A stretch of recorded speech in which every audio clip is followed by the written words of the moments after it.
Salutare, dragi prieteni!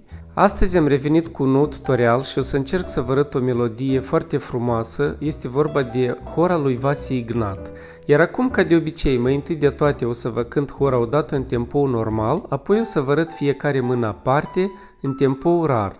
Să începem!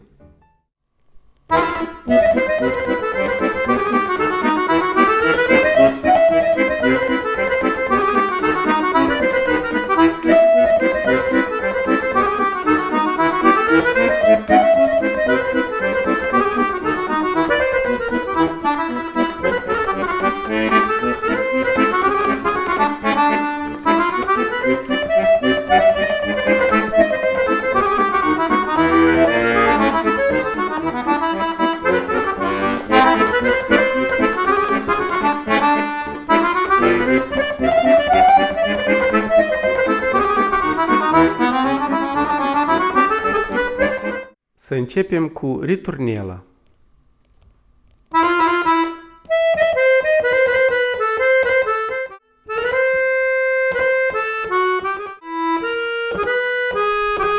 Aici, încă o dată, mai rar.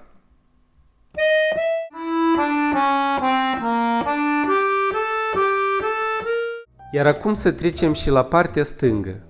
Ritornela, mi minor,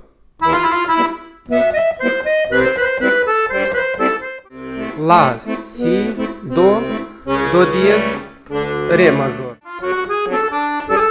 sol major, mi septacord, la minor. Deci avem apoi do diez în bas, majorul de la și si septacord și mi. Dragi prieteni, tutorialul de astăzi a luat sfârșit. Eu vă doresc mult succes și, desigur, dacă o să aveți unele întrebări, mă puteți contacta oricând. Pe curând!